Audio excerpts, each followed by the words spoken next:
एक पुराने शहर के किनारे बसा एक छोटा सा मोहल्ला था, जहां शाम होते ही मस्जिद की अजान पूरे इलाके को एक अजीब सा सुकून दे देती थी। और उसी मोहल्ले में सलीम नाम का एक नौजवान रहता था, जिसकी जिंदगी बहुत साधारण थी, लेकिन उसके दिल में एक बेचैनी थी, जैसे वह कुछ खोज रहा हो, जिसे वह खुद भी ठीक से समझ नहीं पाता था। उसके अब्बू का इंतकाल बचपन में हो गया था और उसकी अम्मी सिलाई करके घर चलाती थीं।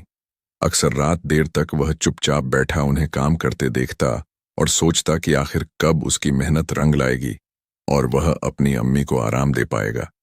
एक रात जब वह मस्जिद से लौट रहा था तो उसने अपने दोस्त हमजा से कहा, यार, कभी कभी लगता है मेरी जिंदगी बस ऐसे ही गुजर जाएगी, कुछ बड़ा करने का मौका ही नहीं मिलेगा। हमजा ने मुस्कुराकर जवाब दिया, मौका खुद नहीं आता, अल्लाह पर भरोसा रखो और कोशिश करते रहो, रास्ते अपने आप बनते हैं। सलीम ने सिर हिलाया, लेकिन उसके दिल का बोझ हल्का नहीं हुआ। अगले दिन वह काम की तलाश में शहर के बाजार की तरफ निकला, जहां हर तरफ भीड़ थी, आवाजें थीं, दुकानों की चहल पहल थी, लेकिन उसके लिए कोई जगह नहीं थी। हर दुकान पर जाकर वह पूछता, कोई काम हो तो बता दीजिए, और जवाब लगभग एक जैसा ही मिलता, अभी जरूरत नहीं है। कई घंटों तक भटकने के बाद जब वह थक कर एक कोने में बैठा तो उसने आसमान की तरफ देखकर धीरे से कहा, या अल्लाह, मुझे भी कोई रास्ता दिखा दे। उसी वक्त एक बुजुर्ग आदमी उसके पास आए, जिनके चेहरे पर नूर था और आंखों में गहराई। उन्होंने पूछा, बेटा, क्यों परेशान हो? सलीम ने झिझकते हुए अपनी हालत बता दी। बुजुर्ग ने कुछ देर उसे देखा और फिर कहा, अगर तुम सच में मेहनत करने वाले हो तो कल सुबह फजर के बाद पुरानी सराय पर आ जाना। सलीम को समझ नहीं आया, लेकिन उसने हामी भर दी। अगली सुबह वह वक्त से पहले ही वहां पहुंच गया।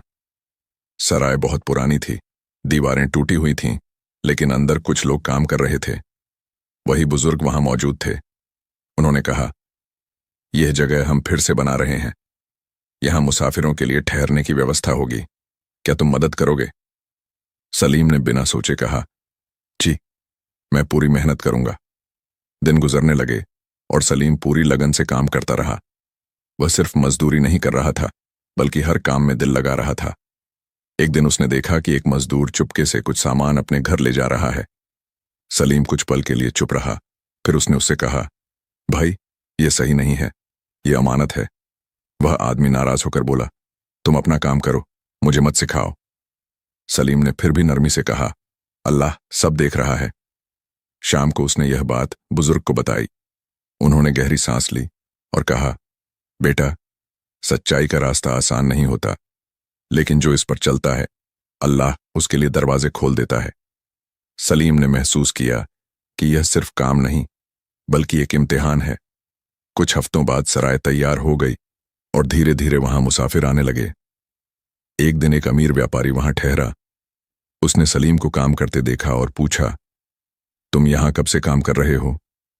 सलीम ने जवाब दिया, कुछ ही समय हुआ है, लेकिन मैंने यहां बहुत कुछ सीखा है। व्यापारी ने कहा, क्या तुम मेरे साथ काम करना चाहोगे? मुझे तुम्हारे जैसे भरोसेमंद इंसान की जरूरत है। सलीम हैरान रह गया। उसने तुरंत जवाब नहीं दिया, बल्कि घर जाकर अपनी अम्मी से पूछा, अम्मी, क्या मुझे यह मौका लेना चाहिए? उनकी अम्मी ने कहा, अगर यह हलाल और सच्चाई का रास्ता है तो जरूर जाओ, लेकिन नमाज और ईमान को कभी मत छोड़ना। सलीम ने कहा, मैं वादा करता हूं। उस रात वह देर तक जागता रहा। उसके दिल में डर भी था और उम्मीद भी, और उसने धीरे से दुआ की, या अल्लाह, अगर यह मेरे लिए बेहतर है तो इसे आसान कर दे।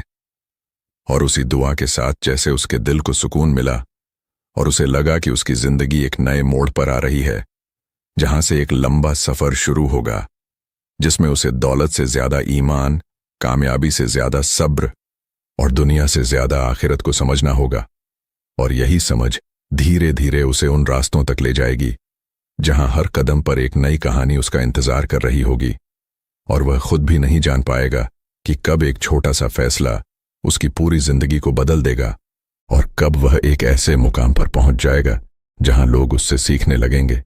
लेकिन उस मुकाम तक पहुंचने के लिए उसे अभी बहुत से इम्तिहानों से गुजरना होगा, और हर इम्तिहान उसके अंदर छुपे उस इंसान को बाहर लाएगा जो अब भी सिर्फ बनने की शुरुआत कर रहा है। और वहीं से उसकी जिंदगी का अगला सफर शुरू हुआ, जिसमें हर दिन एक नया मोड़ लेकर आता था और हर मोड़ पर उसे अपने अंदर झांकने का मौका मिलता था, जैसे अल्लाह उसे धीरे धीरे तराश रहा हो ताकि वह सिर्फ एक कामयाब इंसान नहीं बल्कि एक अच्छा इंसान बन सके।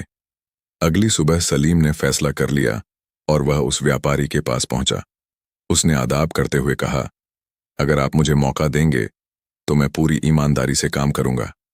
व्यापारी ने मुस्कुराकर जवाब दिया, मुझे यही चाहिए, बाकी सब सिखा दूंगा। उस दिन से सलीम का नया सफर शुरू हो गया।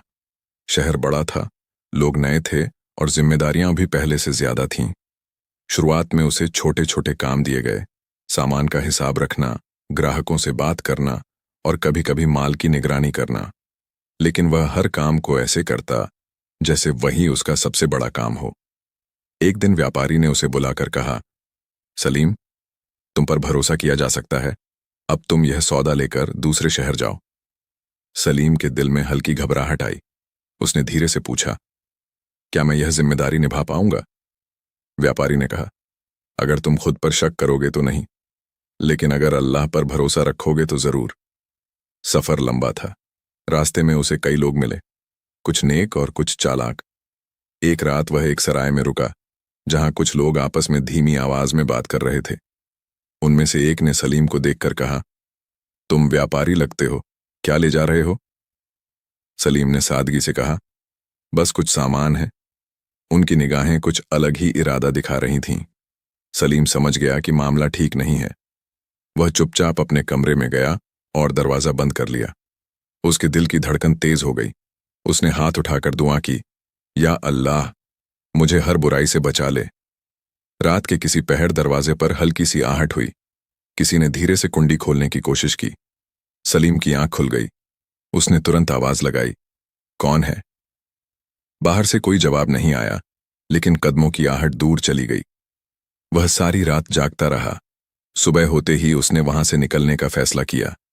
जब वह सुरक्षित अपने मंजिल पर पहुंचा तो उसने राहत की सांस ली और सोचा, अगर मैंने लापरवाही की होती तो शायद सब कुछ खो देता।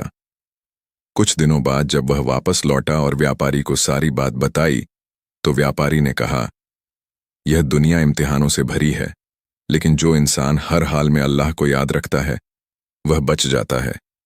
धीरे धीरे सलीम का अनुभव बढ़ता गया। अब लोग उसे पहचानने लगे थे, लेकिन इसके साथ ही कुछ लोग उससे जलने भी लगे थे। एक दिन दुकान के ही एक पुराने कर्मचारी ने उससे कहा, तुम बहुत जल्दी आगे बढ़ रहे हो, लेकिन याद रखना, हर कोई तुम्हारी खुशी नहीं चाहता। सलीम ने मुस्कुराकर जवाब दिया, अगर मेरा इरादा साफ है तो मुझे किसी से डरने की जरूरत नहीं। लेकिन जल्द ही उसे एहसास हुआ कि यह बात इतनी आसान नहीं है। कुछ लोगों ने उसके खिलाफ व्यापारी के कान भरने शुरू कर दिए। एक दिन व्यापारी ने उसे बुलाकर सख्त लहजे में पूछा, क्या तुम हिसाब में कोई गड़बड़ी कर रहे हो? यह सुनकर सलीम के पैरों तले जमीन खिसक गई। उसने कहा, नहीं, मैं ऐसा कभी नहीं कर सकता। व्यापारी ने कहा, तो फिर ये शिकायतें क्यों आ रही हैं? उस रात सलीम बहुत उदास था। उसने सोचा, इतनी मेहनत और ईमानदारी के बाद भी अगर मुझ पर शक हो रहा है तो क्या फायदा? उसकी आंखों में आंसू आ गए।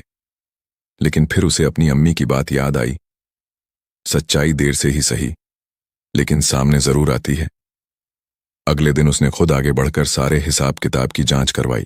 कई घंटों की पड़ताल के बाद सच सामने आ गया। गड़बड़ी किसी और ने की थी और इल्जाम सलीम पर लगाया गया था। व्यापारी को अपनी गलती का एहसास हुआ। उसने सलीम से कहा, मुझे माफ कर दो, मैंने तुम पर शक किया। सलीम ने सिर झुकाकर कहा, अगर आप मुझ पर भरोसा रखते हैं तो वही काफी है। उस दिन के बाद व्यापारी का भरोसा और मजबूत हो गया। लेकिन सलीम ने एक बात समझ ली, जिंदगी में सिर्फ मेहनत ही नहीं, सब्र भी जरूरी है। समय गुजरता गया और सलीम अब पहले जैसा नहीं रहा था। उसके अंदर एक ठहराव आ गया था, एक समझदारी आ गई थी। एक शाम वह मस्जिद में बैठा था, अजान की आवाज गूंज रही थी और वह सोच रहा था कि कैसे अल्लाह ने उसे हर मुश्किल से निकाला है। तभी एक छोटा सा बच्चा उसके पास आया और बोला, भैया, मुझे काम चाहिए, मेरी अम्मी बीमार हैं। सलीम के दिल में जैसे कुछ हिल गया। उसे अपना पुराना वक्त याद आ गया। उसने बच्चे के सिर पर हाथ रखकर कहा, घबराओ मत, अल्लाह पर भरोसा रखो, सब ठीक होगा।